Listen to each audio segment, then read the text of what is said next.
Over bump.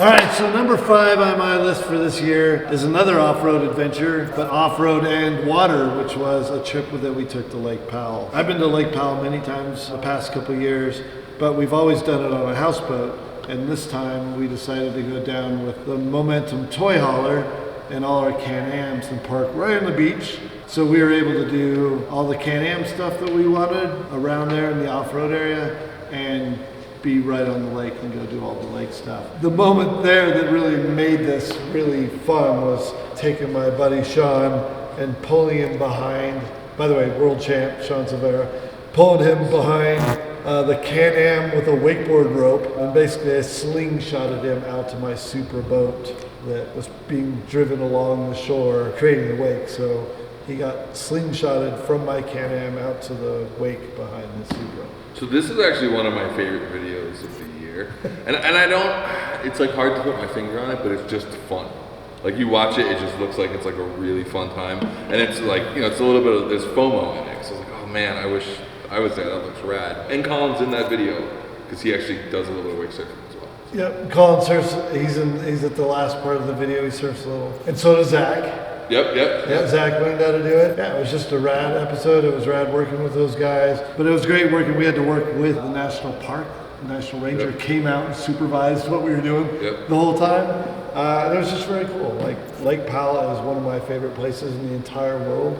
So go experience it, you know, with the toy hauler, with the Can-Ams, and with the boat, and you know, with a couple pros that make it look way too easy. It was a lot of fun. I also really like the concept of that, which is like, it's a guide. Like you could go do the same thing. It's nothing other people couldn't go do. Yeah. You might not have a world champion wakeboarder with you, a wake surfer, but you could go bring your Can-Am and your truck to there and go do it. So. Well, that guide series I really like because you think about the usages of the internet.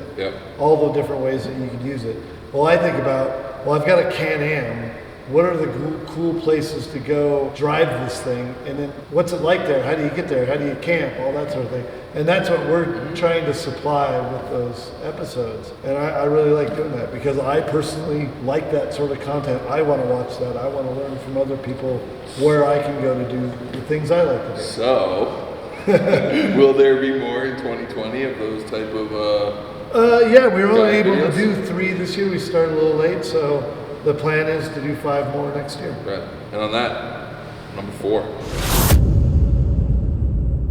So moment number 4 for me is a pretty simple one. It's just some of the great stages I got to race this year. So the reason I'm doing the Cossie World Tour really is to be able to go drive some of the greatest stages in the world. And that happened this year, going to some of my favorite stages down in New Zealand at the Whangarei Rally, which are these really amazing cambered gravel stages in the northern part of the North Island. And they are just some of the best stages in the world. On top of that, going and racing down Knockalla twice. I got to do Knockalla twice at the Donegal Rally. And it's just one of the most infamous pieces of Irish tarmac there is. And it was just a great stage to race. It was a great experience. The second running of it is the one that we have online. And it was, you know, we're running it the first time, you kind of figure out how the car works on the stage and maybe, I could have gone faster through that corner, and you remember that for the second time you go through. And the first part of that stage, you're overlooking the Atlantic Ocean, these big drops down to the ocean.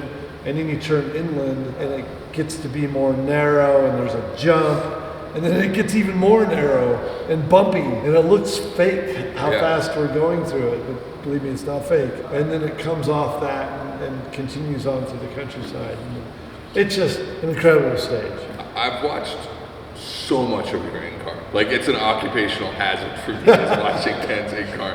I probably have watched days of your in-car by this point in my career. And I voluntarily watched that like 10 times. Like, it was just so good. It's probably one of your best in-cars, like, just because it feels like so fast, and there's just this, everything gets so close at the end, and it just has such a good feel to it. So if you haven't watched that, it's a must watch. And Donegal is something that, like, you wanted to race forever. I mean, we were talking about that before you even had a Ford contract, because you still had an Escort. On top of that too, the San Marino roads, they're these short roads on this tiny country. San Marino is a small country inside of Italy.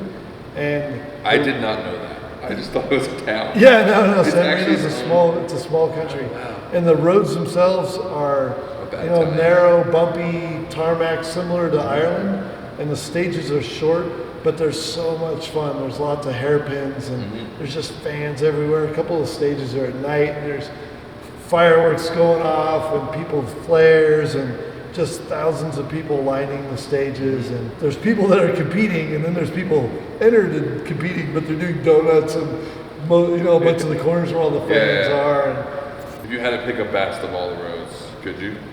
well, I have to say the next event after that, which was the International Rally du Valais, which is in Switzerland, is probably just like great roads, a lot of fun roads to really drive, but it's just the fact that you're in the Swiss Alps. Like, I'm a mountain person, like, in the Swiss Alps are like, you know, some of the most beautiful mountains, most majestic mountains in the world. And I mean, you could see the Matterhorn from one small point, like on one of the roads. But the roads that were up there, they were just really fun roads. You're climbing stage 2 actually climbed from one valley up the mountain over the ridgeline and down into the valley where Verbier, the ski town and ski resort of Verbier is, you know? And I mean, I just never dreamt that I would race rally cars in the Swiss Alps and climb the mountains and some of the coolest roads. And then there was a jump, one of the wildest jumps, narrow road. Yeah, this narrow road. And some great photos came out of that jump that were really quite wild. One, this great vertical one where you actually see the Alps in the background. And then another one that was more tight and you just see the car in the air. It's probably the biggest jump I've ever done on tarmac besides WRC Germany, which was huge jumps, you know? But this, racing an old 90s Cosworth through the Swiss Alps. I loved all the stages and all those different events that we did, but just the uniqueness of racing through the Swiss Alps on those really dynamic roads was probably the highlight of the year. And now into the top 3. All right, so my number 3 moment of the year was racing Nitro World Games here in Utah, down at the Utah Motorsports campus. I didn't have a great event finish anyway, but I was able to set the fastest lap of the event. So for me as a driver, we always talk about fastest laps because we're always battling for tenths of a second. So to be able to go to that event, I had no other rallycross events the entire year. I didn't even test that car before that weekend. You hadn't driven that car in a rallycross format in what? 3 years? 3 years? Yeah, because you've been driving this, which is a completely different car. Yeah, so to be able to go there with no testing, get right back in it, and be able to drive flat out and set the fastest lap of the weekend, that's a big moment for me. Let's talk about that course, because I know you told me that you think it's the best rallycross course. It is hands down the best rallycross course in the world. Travis Pastrana designed it. This was the second year running that course, and they've just continued to make it better and better. There's some great courses in the world for rallycross, but Nitro World Games beats them by far. What makes it? Is it this? I mean, 'cause the size of the jumps is probably the thing most people notice. Is they're just massive and they take a lot of cojones. But yeah, the big jump is every time you go to it, you're driving up to it, it's a bit nerve-wracking when you're flying 120 feet. But then the corners after that are all banked, and most of the course is dirt, and I would personally rather drive on dirt and slide around on dirt. I enjoy tarmac, but most of my career has been racing rally on gravel, so I just enjoy the car control of sliding on gravel. Most rallycross courses have one jump, and it's usually small. right. And lately, World Rallycross has been building crappy jumps, like this, with flat landings. So to do a 120-foot jump to a perfect transition, yes, amazing. So anyway, incredible track, a lot of fun.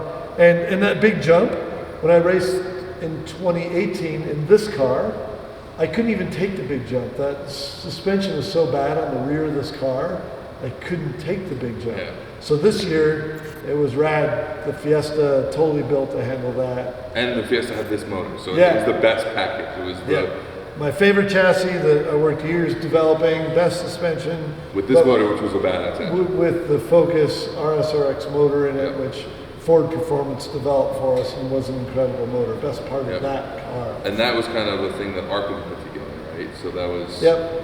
Yeah, so Arpin and his engineer Carl just put together a great package. I got right in, instantly comfortable with it, and to be able to set fastest time on a course like that, it's really nice achievement for me. If you want to know more about that car, we actually do a whole deep dive into how that car was built on Hoonigan's main channel, so check that out. All right, we're rolling down now. Number 2. All right, so number 2 of my favorite moments of the year. Number 2 is Climbkhana. Kind of an easy one to call out. It was awesome. It was fun to shoot. It's actually our best shoot I think we've ever had. Like, everything went really smooth.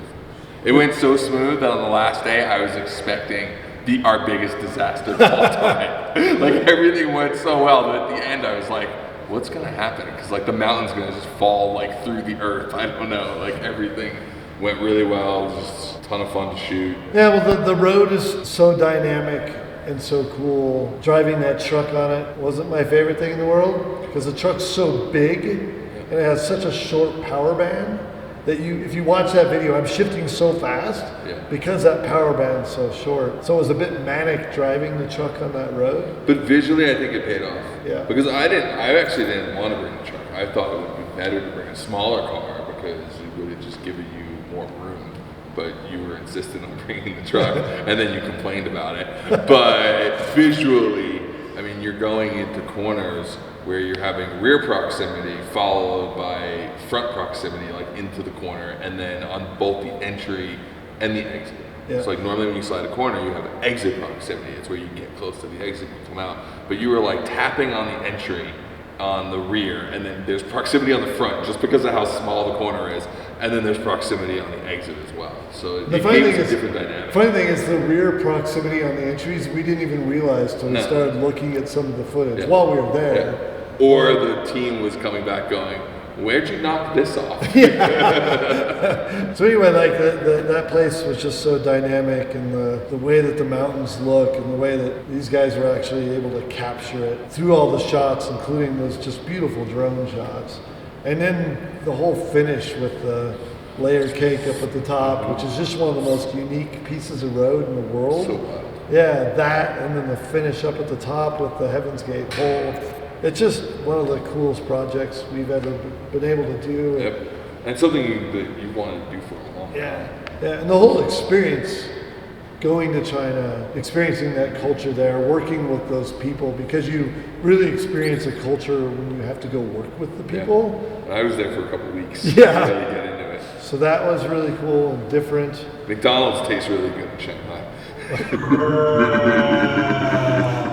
But also just like the whole concept of Climbkhana is experiencing these cool roads that climb something and experience them in a different way. And that road, I don't know that we're going to better that one. I don't know. I think we have to go a totally different direction, because that road, there's just no other road in the world that has that sort of design and those sort of unique characteristics, but is still ranked in like the top 10 most dangerous roads in the world. Like, that's a pretty unique thing. And then you can still drive that fast. Yeah. Because like most dangerous roads are like Bolivia Death Road, but everyone drives 6 miles an hour on it, and it's just scary because of the cliffs, but it's not something you can attack at like maximum speed. Yeah. So, all right, that's it. Down to number 1. All right, so we're down to number 1. So my favorite moment of the entire year was winning twice at Raley Legend in San Marino. So it started off Thursday night. So Thursday night was like a show night, basically. And so what happened was some of the teams were showing up at the event. The event's Friday, Saturday, Sunday. They were showing up at Thursday and just doing donuts randomly. Like in certain, like by the service area, there's roundabouts, and they're doing donuts and roundabouts. And the organizers were like, you can't do this, you know? So they're like, all right, we'll just organize something Thursday night. It's an actual event.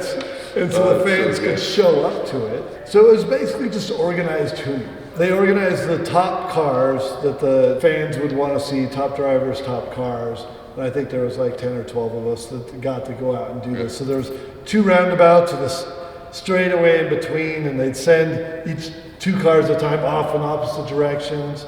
And it was just fun, and there was a couple thousand people out there, lights, flares, fireworks, like cops holding people back, and it was mayhem. I have to say, it kind of like reminds me of what it looked like Group B era was like. Right. Because people were just there and close to the cars. Right. The crazy thing too is, it's Gigi Galli, Matthias Ekstrom, old Audi Quattros, and I know. And so like you have 2 rallycross cars, spitting flames, smoke, everything everywhere. You have me and the Cossie. It was really insane. So it ended up being me and Gigi a couple times going around the roundabouts together. Like we planned it. Like they were making us go opposite directions. Gigi's like, no, you and me go together, do donuts together. By the way, Gigi, absolute legend, and one of his videos actually inspired like the original Gymkhana. Like it was a video of him sliding an Evo like backwards into a corner. Yeah. It was just so crazy to watch that, and that was really something that helped inspire the original Gymkhana film. Yeah. Thursday night was really cool, and they handed out awards to the top 3 drivers for putting on the best show, basically. So you're saying something that was unsanctioned, yeah, then they sanctioned, yeah, and then there was an award for it. Yeah. What I'm starting to realize real quickly is, how all the Formula One drivers end up in like Monaco, like that's where they go afterwards, and like all the moto guys go to Isle of Man. I feel like all of us Hoons should go to San Marino. That's where we spend the rest of our lives. I think you actually need to go to San Marino next year. Yeah, might need to be a Burnyard at San Marino next year. It's just all rally cars. That'd be amazing. Rally car special Burnyard. If you guys want to see that, comment below. Yeah. So then the rally started Friday night. There was 4 stages in the dark Friday night. And I was just getting warmed up, and I hadn't driven at night in a really long time, so I was kind of taking it a little cautiously, but then sliding all the hairpins. There's fans everywhere. So when we started Saturday, I was actually, 3rd or 4th or 5th place back, because I was sliding around so much. I wasn't going for time at the time. I was going quick, having a lot of fun, but then Saturday it became serious. I was like, crap, I'm kind of behind on a couple of these quick guys. I need to take this serious. So by midday Saturday, I'd had some very good stages and actually gotten into 1st place. So I was leading the class and was 3rd overall. But then on the 2nd to last stage of the night, my rear suspension broke. So right rear, a bolt sheared off in a trailing arm. So basically my wheel was just doing this. So we didn't have the footage before, but I'd noticed online someone actually caught the moment that I came off this little bit of gravel, like a little hairpin, onto a tarmac road, and I'm driving up this tarmac road, and you can just see the car crawling. And I thought, no, I just got in the lead. Like, and now this is happening. So I just drove as quick as I could through I had like 2 miles left of the stage.